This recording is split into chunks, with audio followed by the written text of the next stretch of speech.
I'm Chair of the Finance and Property Committee. We're meeting in City Council chambers at City Hall in Wisconsin Rapids on Tuesday, October 26th. I'll call the meeting to order. Our second item will be to review and discuss the 2022 budget. The emphasis tonight will be on public safety, and I think first off tonight we'll start, I guess, with the police department. Chief, would you guys like to start with a brief synopsis or something, or whatever? Greetings. Yeah, I'm not going to go line for line and keep you guys here till midnight. So a brief overview of this year's budget proposal from the police department is generally similar to the budget proposals from years past. We tend to keep the numbers pretty similar to what we have in the past. We're not asking for anything extravagant or major project-wise, just operating expenses to keep the PD running. With that said, I'll run through some of the budget line items that may have an increase for one thing or another, and then I'll entertain questions at the end if somebody has something particular they want to hear about. From the beginning,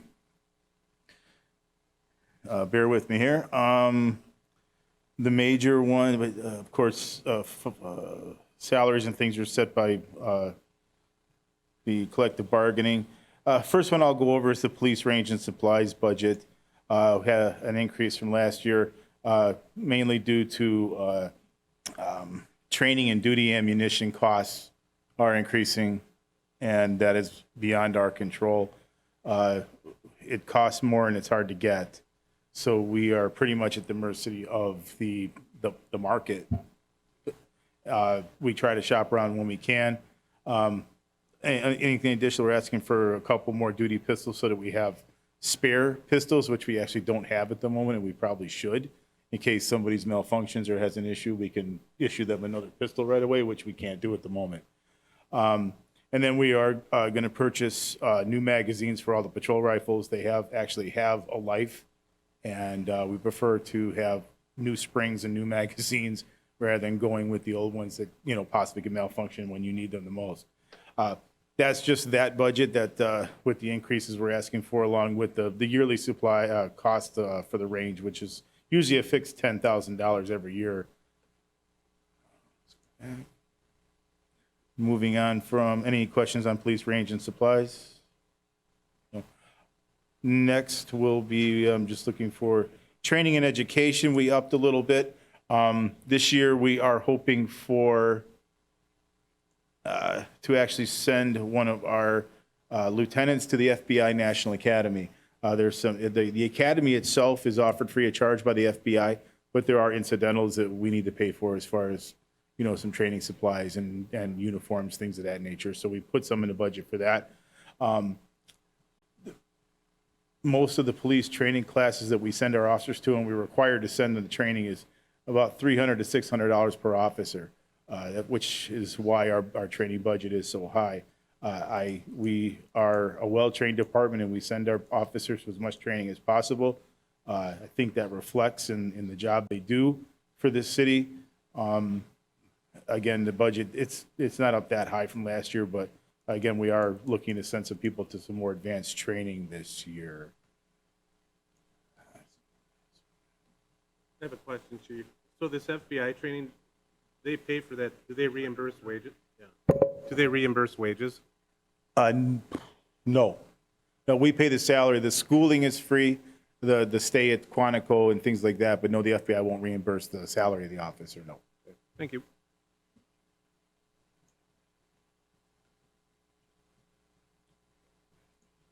Yeah, of course I'm having computer issues. Hold on, folks.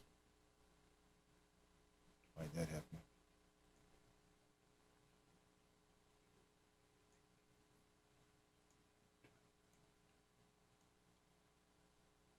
Moving on. Patrol squads, we kept the same. Unmarked squads, we kept the same. Clothing allowance, we've kept the same. I know that this may end up going up depending on contract negotiations. I know they're asking for more in the contract. I guess we'll see where that goes once contract negotiations are finished. Lexipol went up just a little bit, but that's that's what they're billing us. Their costs tend to go up every couple years. And Lexipol is our policy and procedures manual, which is, we subscribe to the service and they update our policies and procedures to be in line with everybody else in the state and the country. Investigations, we have upped the budget for investigations a bit this year because we needed to buy more Axon, which is our camera system. We have to buy the licenses for the detectives to be able to use the devices. We also are asking for a Leads Online account this year, which is a bump up. And Leads Online is a program that we use for locating stolen property throughout the state. If something is stolen here in Wisconsin Rapids and pawned in Milwaukee, it'll pop up on this database and we'll know that item was pawned in Milwaukee, and then we can check in with that pawn shop to get the information of the offender. It's actually quite effective.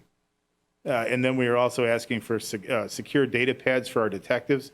It's similar to the MDT that's in the squad cars. This secure data pad allows the detectives on a crime scene to access the same information that a patrol officer can access from his squad, which is a capability they don't have at the moment. So we're trying to fix that.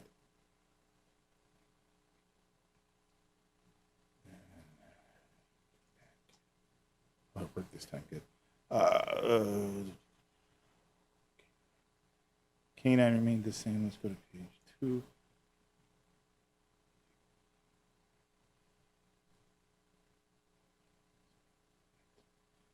Bear with me, folks. The outlay has...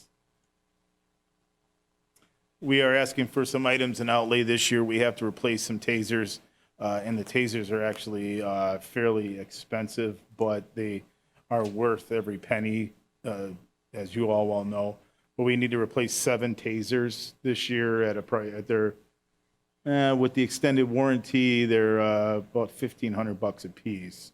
Currently, a lot of our tasers have actually had their warranties expire, and it would be, in some cases, more expensive to repair the taser than to replace the taser because of the way that they're manufactured and things. So we're asking for 7 of those this year. Right now, they're not closed.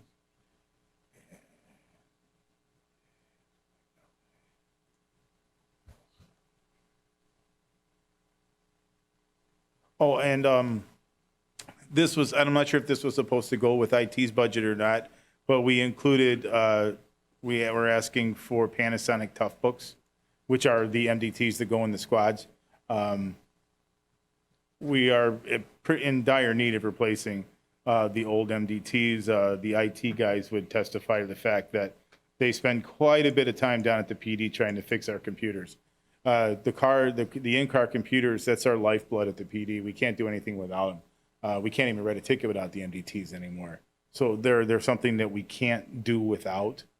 So we're requesting that we replace 8 of the MDTs at a cost of about $3,000 a piece. Again, these are items that we just actually can't do without.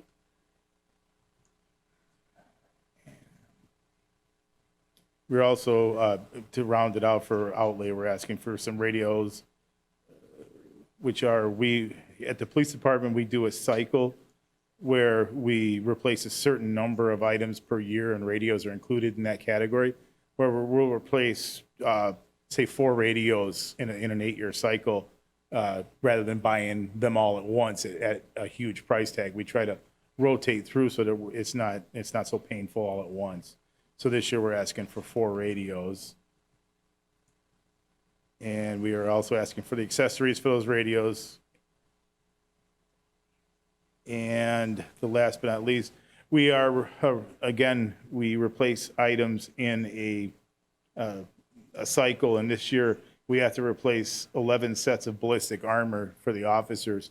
The armor expires at the end of 5 years. They have to replace them every 5 years. This year, 11 sets are going to expire in 2022. Luckily, we have to pay the upfront cost, which is why we budget the money we do for the vests, but we also are a recipient of the Bulletproof Vest Partnership Grant. So once we pay for them and submit the paperwork, we receive half the money back for these vests. Doesn't happen right away, but it does happen.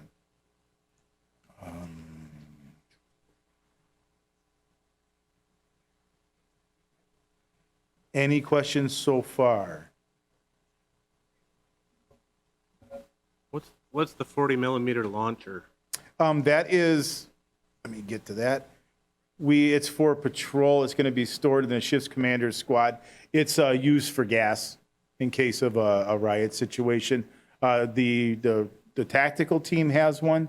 We're requesting one for patrol so that it can be kept in the patrol supervisor's vehicle, because if it's needed, it's needed, and for it to get to the SWAT equipment would take quite some time. So.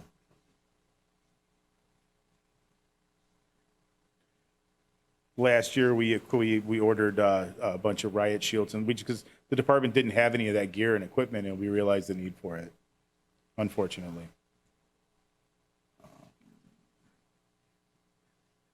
Next would be police department vehicles are would be our next big ticket item. Again, we do a rotation for vehicles. We don't replace them all at once. We try to replacement rotation. This year, we're asking for 2 patrol units and 1 administrative unit, which is in the rotation. The patrol units will be, a Dodge Ram patrol unit, a Dodge Durango patrol unit, and a van for our CIT negotiators, which the van will be used as not only for our negotiators and a crisis intervention team guys at a scene where they could, talk somebody down. It'll also be used as a mobile command post at a scene where we would need it. We don't have that capability at the moment. So we're requesting that be our administrative vehicle this year rather than buying a vehicle for detectives.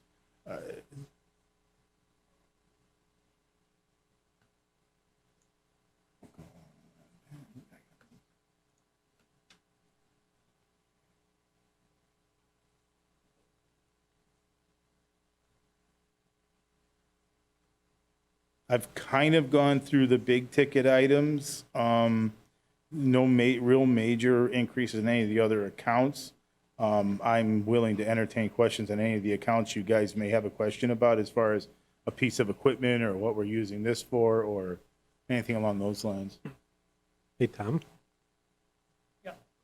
Just to let you know, also full disclosure, when we met with the chief and the deputy chief, they did request also an additional officer. Yes, sir. We did. That's not included in the budget, but that's on our wish list. Yeah, but so I just want to kind of let the council know that that's out there. They had that request, and that's about $100,000 for an additional officer.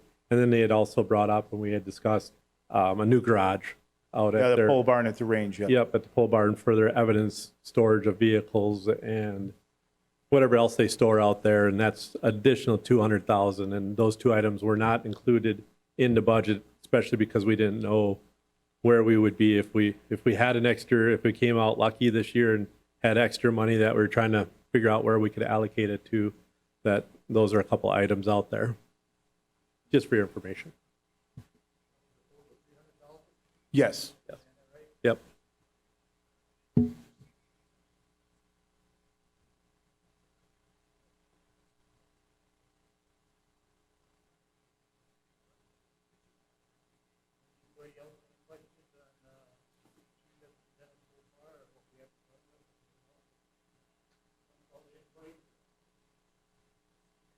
Turn my mic back on. Ask a question about?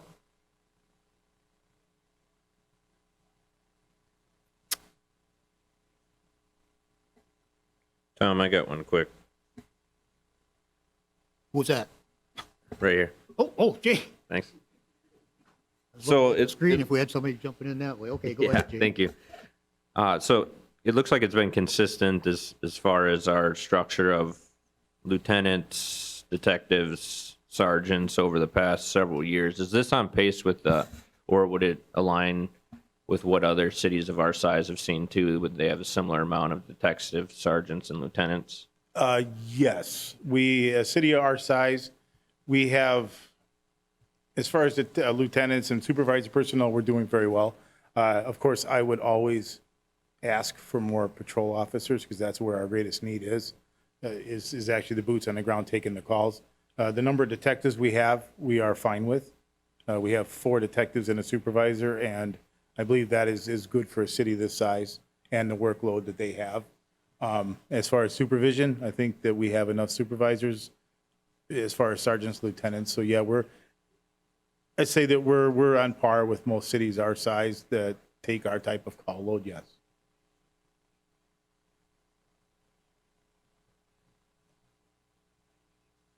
Anything else, Jake? Thank you.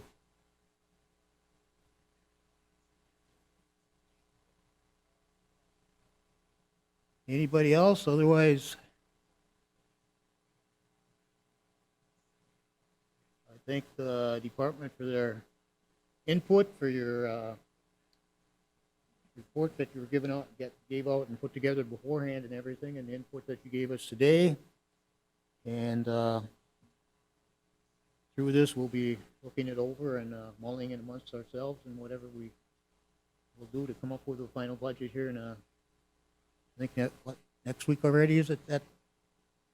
I think November, 9th is our hearing, is that it already? 2 weeks, or maybe it's 2 weeks yet. 2 weeks, maybe. Get things kind of finalized for final hearing on the budget, so see where we go. So with that, if there's nothing else from anybody, I guess you guys are free to go if you want to. Want to thank the committee and thanks for having us, and Okay, I hope you're good to us. thank you.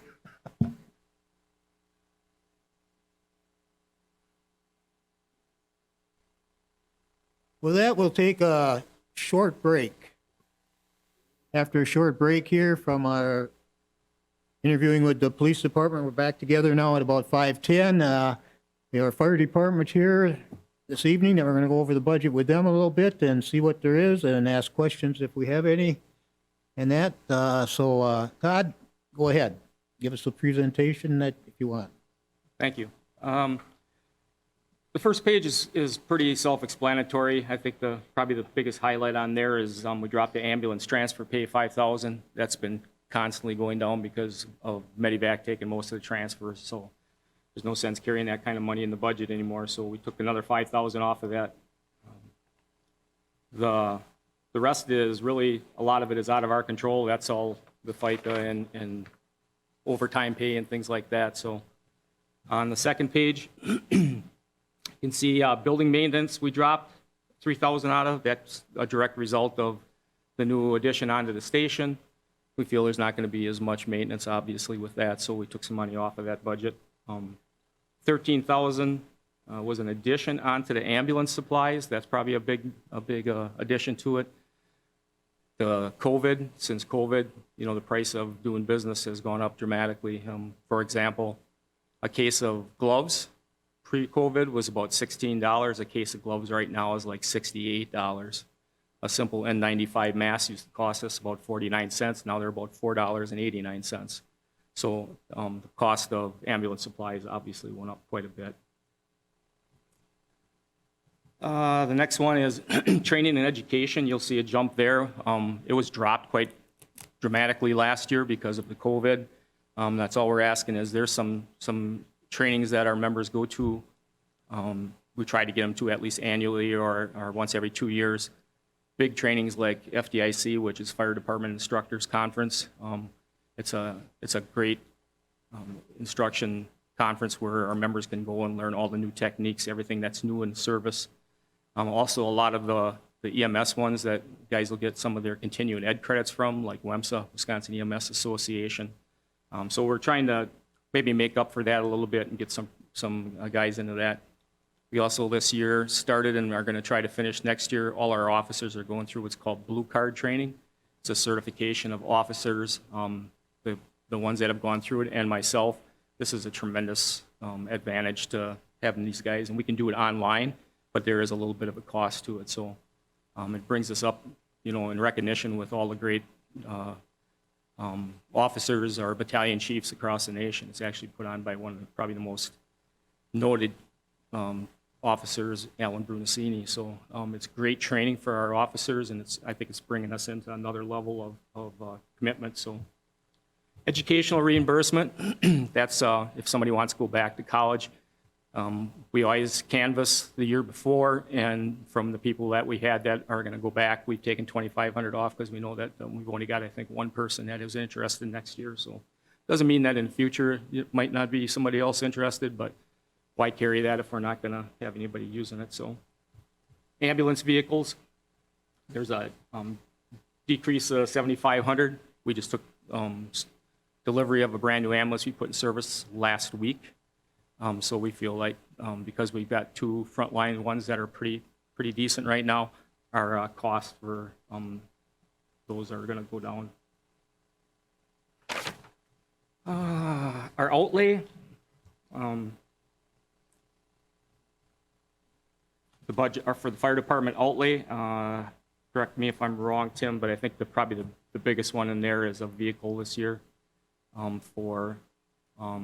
to replace what's we call our U6. Actually, it's named Trusty Rusty because it's in pretty poor shape. So our division chief at EMS uses that. He's active in the EMS response. He has to go on calls and do like QA calls and do quality assurance on members while they're out in the field. He also uses that. He'll go and jump calls because we might be shorthanded or we got 2 ambulances out. So he really needs a vehicle we can trust and that has the ability to respond emergent. So if you look down the fire department replacement fund, ambulances, again, we just took delivery of that one, so that decreased by $255,000. We just got done with our DOT checks, and we've got a pretty good bill of health so far right now from Red Power. That's why you see a decrease in the fire vehicles there. And fire equipment, we see a need for less in that category next year. We don't project anything that we have on the docket that we're gonna have to. Sometimes you'll see that fluctuate when it comes time to do hydro tests on all our SCBAs and all our oxygen bottles and things like that, but we have nothing like that projected next year, so that's why that line item is decreased in there. I think that was about the highlights. We had an item in the budget for filling our 11th tier. I think we'll see in the closed session where we've come to an agreement on that one, or I think that we can show the need for that. So all in all, I think our budget is very well managed to the point that we aren't really asking for anything more than what we're going to need. So, and I'd be willing to answer any questions that you have. Question by Jake?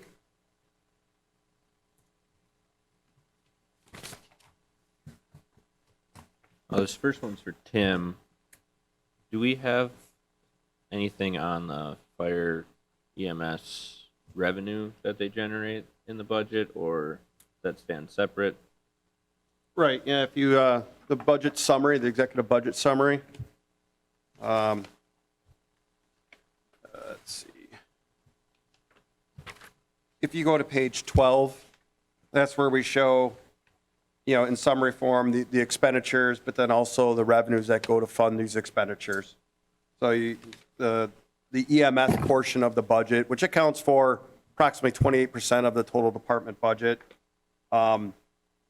it's funded through property taxes and then obviously the ambulance revenue that's generated from the calls.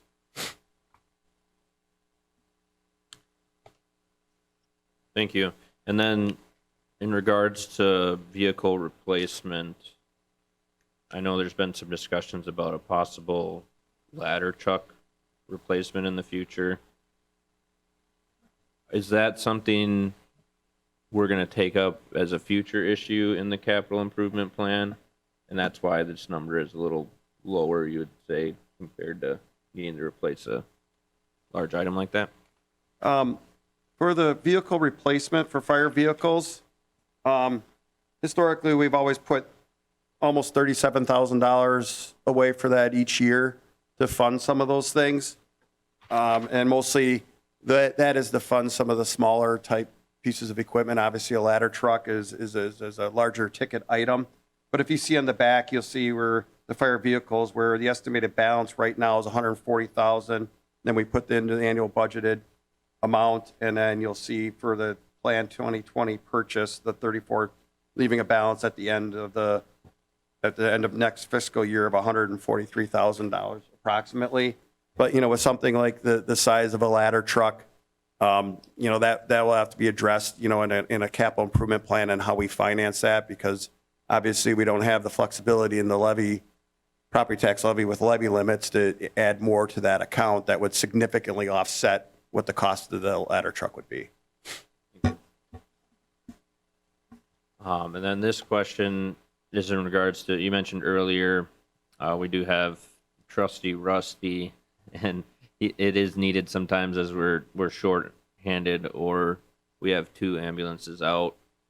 So would you say that our staffing is appropriate, but if there is times we get in a crunch in terms of vehicles? Or what brings the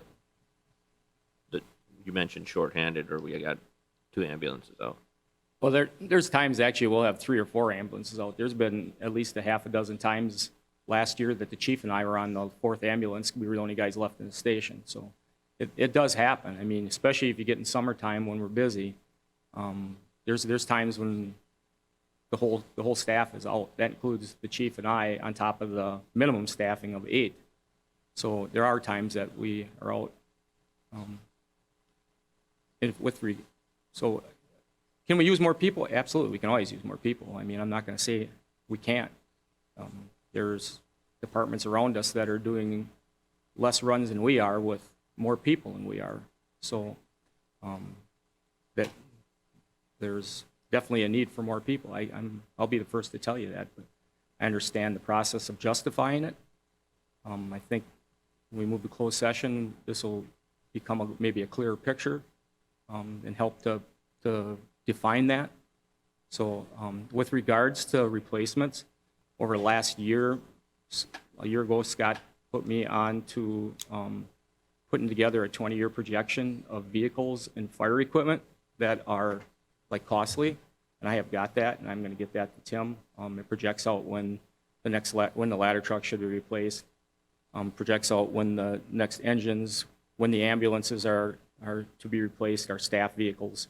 I think it would give Tim and the property and finance property committee at least a idea of when we're looking at it. Does that mean that we're going to get there and maybe we don't need to replace it? No, we might be able to push it back. We pushed the ladder truck back twice already, but I'm going to tell you that it's getting to the end of its life. We gave it, took it to Red Power this year and told them at the DOT inspections, give us a time estimate, and that's what's in this projection as to when they say we should replace it. So, and we did that with all the fire equipment and the bigger stuff we're talking about, like things that cost maybe $5,000 or $10,000. Replacement of our cascade system that puts the pressurized air in our SCBA tanks, things like that. That's all on a projected schedule now, and I'll be giving that to Tim in the very near future here. So maybe that will help with that decision making. Thank you.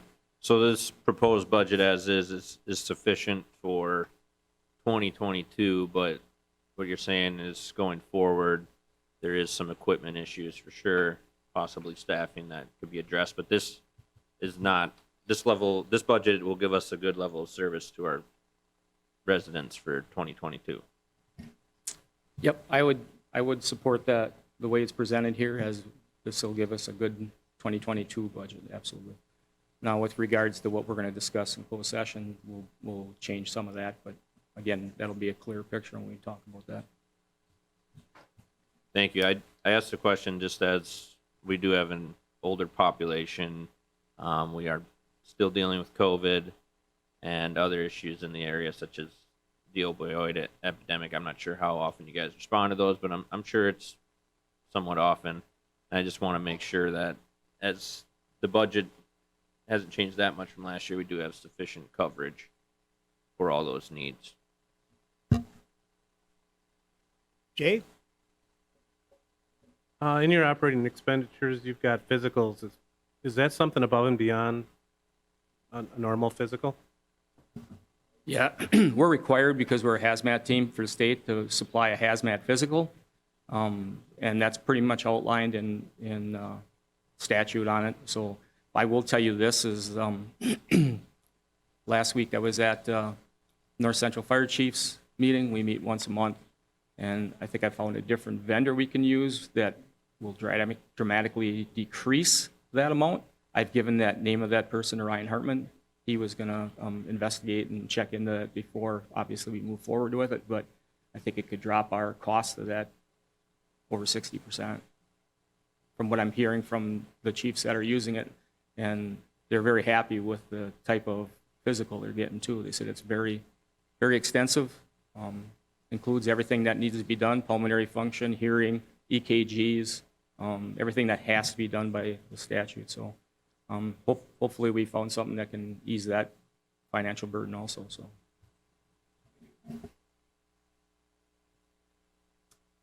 Anybody else with a question or comment? Oh, Yeah, so, Jake? so what you just spoke on, are we able to make that change for 2022?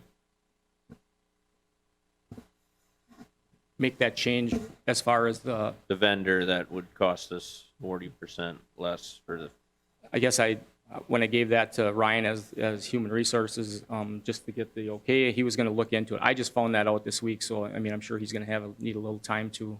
It's actually going to decrease it, so I mean, the money's in there for it. And correct me if I'm wrong, Tim, that can roll over at the end of the year. Yeah, I mean, if we have a specific purpose where we didn't, we go through that exercise each year for some reason, if, a budget wasn't expended, but we anticipate doing it in the next fiscal year, we've carried that forward through resolution. excellent. Yeah, I was just wondering, because we do still have a couple months, and if we could make that switch, keep the money in the budget, but be able to make the switch to not use it all.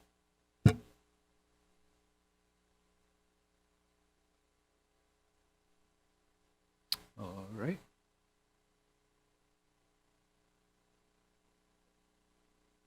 Well, if there's nothing else, thank you for appearing before us and on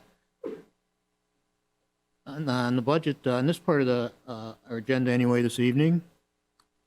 And we can go to our item number 3 again for the viewing public. I guess before we get to that, we are meeting on Thursday night again at 4:30 to go over budget items. So tune back in for that.